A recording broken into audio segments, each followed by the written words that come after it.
අද අලියොම ඉන්දුනීසියාවේ සුමත්‍රා දූපතේ බටහිර වෙරළ තීරයට රික්ටර් මාපංක 7.3ක ප්‍රබලත්වයකින් යුතු භූකම්පනයකින් බලපෑම් එල්ල වී තිබෙනවා.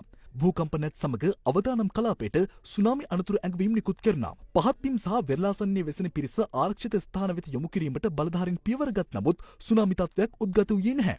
ශ්‍රී ලංකාවටද පසුගිය පෙබරවාරි 10 වනදා සිට වරින් වර භූචලන අත්දැකීම් වලට මුහුණ දීමට සිදු වුණා. මෙලෙස භූචලන ඇතිවීම පිළිබඳව භූවිද්‍යා හා පතල් කාර්යාංශය කරුණු අනාවරණය කළා.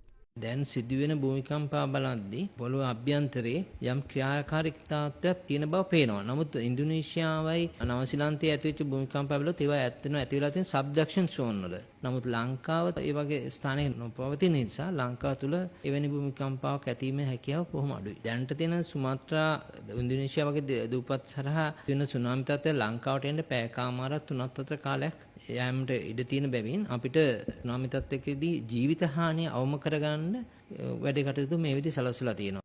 මේ අතර ජ්‍යෙෂ්ඨ මහාචාර්ය අතුල සේනාරත්න මහතා පැවසුවේ පවතින තත්ත්වය හමුවේ සුනාමි අනතුරු ඇඟවීමේ සංඥා කුළුණු සක්‍රියව පවත්වාගෙන යාම අත්‍යවශ්‍ය බවයි.